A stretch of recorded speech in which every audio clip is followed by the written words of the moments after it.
Hi everybody, I'm JJ, you're watching Reality Survival, and today it's raining, so stuck down here in the basement trying to get organized. And speaking of that, that's what we're going to talk about today is 5 things that I wish I knew when I first started prepping. So I'm gonna kind of go somewhat in order of importance. I don't know, maybe not entirely, but number 1 is environment matters. Choosing the environment in which you live is probably one of the single most important things with regard to your long-term survival. And what I mean by that is that, you know, if you're living in a really bad desert area or a place you know, with no resources, that's very sparse, it doesn't have a lot of trees, and it has a short growing season. Maybe it's really far north and it's really cold. You know, those kinds of things, that is going to make your survival in a long-term situation much more difficult. And it's going to be harder for you to be self-reliant. So you want to really put a lot of thought into where you're going to settle down, where you're going to put your bug out location, where you're going to live as your primary residence, because the environment is maybe the largest single factor that's going to determine your ability to survive. And pretty strong correlation to that is going to be the growing season length. If you have a longer growing season, as a general rule, you're going to have more resources available because everything grows, and you're going to be able to grow the things that you need to survive in your as far as the garden and stuff goes. So really pay attention to your environment. The next one, I'm just taking a look at my notes here, is number 2 is to be purposeful with your plans. And what we mean by this is, look at your area, look at the history of what, you know, kinds of disasters, natural disasters and regional disasters and man-made disasters happen in your area, and, you know, and with what frequency. Like maybe you live in an area with tornadoes, or maybe you live in an area that gets earthquakes, or maybe you live on the shoreline and there's possibility of tsunamis, or you know, maybe you live somewhere where it's really cold and you get snow and ice storms, or whatever the case may be. Look at those things and see how they impact people, and then prepare for those things that are most likely first. Then, as you get those items covered, then you start to move incrementally towards the things that are less likely to happen. When you cover all those realistic things that actually occur in the world on a historical basis, and all those items get covered, then you'll be really well prepared for those big SHTF kind of events like EMPs and all that kind of stuff. But that's the order that you want to work that way, is because the highest probability, you know, cover the things that are more likely to happen to you first. All right.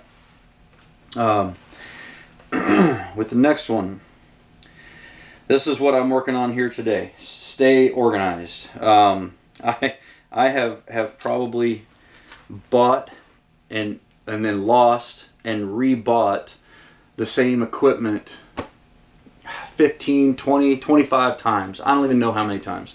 A lot of times, because I'm not good at organization. So you got to know your own strengths and weaknesses too, I guess. But trying to stay organized is a really, really important thing. This last project that I've started a couple of weeks ago, and it's taken me forever to get through it, is I'm going through and I'm organizing stuff into bins, and then labeling the outside of the bins as to what's in them, because I've got a ton of stuff, and it's like a mountain. Just stuff that I've collected over the years and stuff like that. So, you know, I've got like one bin full of magazines, one full of medical stuff, one full of just general prepping items, one full of tactical stuff, one full of electronics, one for bushcraft and fire starters, another one of knives, another one of cordage, some hunting stuff. I mean, you know, just kind of trying to break it down into general categories. That way, if I need to go to it and get it, I can see readily where it's at. And I'll show you here some of the other ones that I've already done.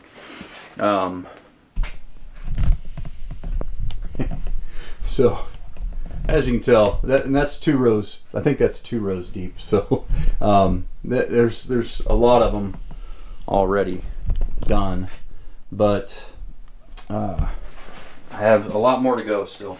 And so, staying organized is important. And this isn't the stuff that's in like for all of our you know, bug out bags and all that kind of stuff. That's separate. But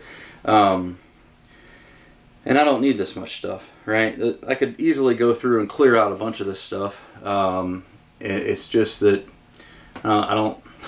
A lot of it's good stuff, and I don't like throwing it away. And you know, then as like I said, as you get more prepared towards the more unlikely things, you want to keep a hold of some of that stuff. So, trying to do it in an organized way so that I don't become a hoarder. But you know, anyway, stay organized. Let's see here. So. The next one on the list is stay consistent. This one is really important. Staying consistent is important because you don't want to let fear or panic drive your purchases. And this happens a lot. And I fight the instinct to do this myself. And so sometimes, you know, when it's like, I don't know, say an election happens or whatever the case may be, you know, you let the fear of what's going to happen drive your purchasing decisions, and then you might end up with a bunch of stuff that you didn't really necessarily need. And so what I've started to do, and there's a lot of different ways to go about this. You can make software, you could do spreadsheets, you could, what I'm doing is like a rotational basis where I'll rotate through the different categories of prepping needs and make some purchases here, then go to the next one, make some purchases here, make some purchases here, and that way it's kind of like a well-rounded, you're bringing the levels of everything up kind of all at once. But whatever your system is, it doesn't really matter. Just try to stay consistent in your buying purchases. That way you don't end up with a whole bunch of guns and ammo but no food, or you don't end up with a whole bunch of food but no guns and ammo to defend it, or you know, whatever, no medical, no aftercare, no, you know, bug out stuff, who knows, just whatever the case may be. Just take a look at each of those, and I did a whole lesson over on AmericanPreppingAcademy.com on, you know, like disaster preparedness 101 and the 9 categories, you know, of preparedness. And you can take a look at that, and that'll give you a good idea of kind of, you know, what I'm talking about. But the main thing is to just keep it consistent over time. Just add a little bit here, add a little bit there, you know, and just over time it'll make exponential growth in the things that you have to be ready. But try to avoid those severe panic buys, you know, the real highs and lows, you know, where you go and you hit it real hard and you throw several $1,000s into it and then you don't do anything for several months and you kind of get out of it. It's just like a monthly normal thing, just that you're adding as a part of your normal budget, you know, that you're kind of making those expenditures. And number 5 kind of ties right into the budget, and that is live on less than you make. Save your money, avoid debt, and build wealth early in life so that you can make big changes that matter the most. And what I'm talking about here is, you know, like I said, the number one on this thing is environment matters the most. So if you're living in an awful place, maybe you need to focus the majority of your resources on working towards getting out of that awful place, because the proximity to bad people and high population densities and all those kinds of things are going to make it extremely difficult for you to survive. So no matter how well prepared you are, if you put yourself inside a circle that has overwhelming odds against you, then it doesn't really matter how much money you spend on your stuff. Now, I just talked in a video the other day about how I understand that the majority of people cannot live out in rural areas. I get that. But you might be able to improve on your situation. Maybe you can't go, completely out into the boondocks, 2 hours from civilization or something like that. But maybe you could move to the outer edges of the, urban and rural fringe, where you're at least out a little bit away from that population density. You see what I'm saying?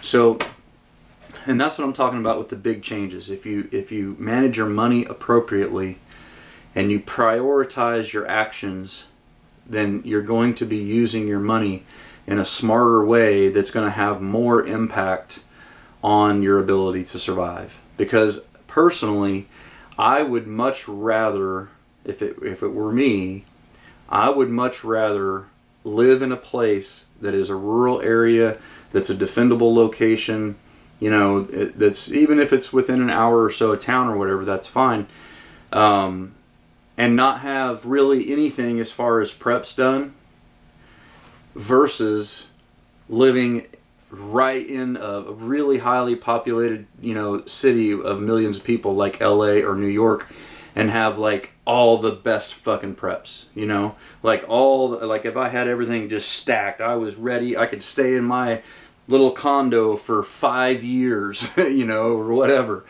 I wouldn't want that, because the odds are stacked against me in that location, even though I had all this cool stuff, right? So think about that, and think about that as far as prioritizing. If you're new to prepping, think about that as far as prioritizing your actions. Getting to a location, and I'm not saying you don't have to have any food, right? And put everything towards moving. I mean, you could obviously have a couple of months worth or something like that. That's easy enough to do. You could buy some freeze-dried buckets or whatever and have that done. If you want to look at some, there's some at realitysurvivalfood.com. You could, get some of that stuff. But what I'm saying is that prioritize your actions. Look at your overall situation and figure out what are the real threats in my area, what are the real threats to me, and and how does that play into where I'm living and all those kinds of things, and then make those decisions to make the big things happen by using your money in the smartest way to make that happen.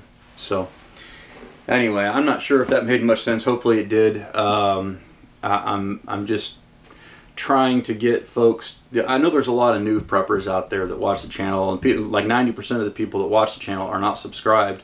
So if you are watching and you're new and you want to learn something about disaster preparedness and all that kind of stuff, hit the subscribe button either on Rumble or YouTube, and then go over to AmericanPreppingAcademy.com and go through all those lessons. And I just about guarantee you, if you go through every single one of the lessons that are posted there, you're going to learn some stuff. And it's free. It's all free. All you got to do is just go in and look at it. And if you would sign your name up on the email list so I can get a hold of you occasionally via email, that would be awesome. I'd really appreciate that. So anyway, guys, take care, and don't forget to live 6 P's. Proper prior preparation prevents poor performance. Stay safe.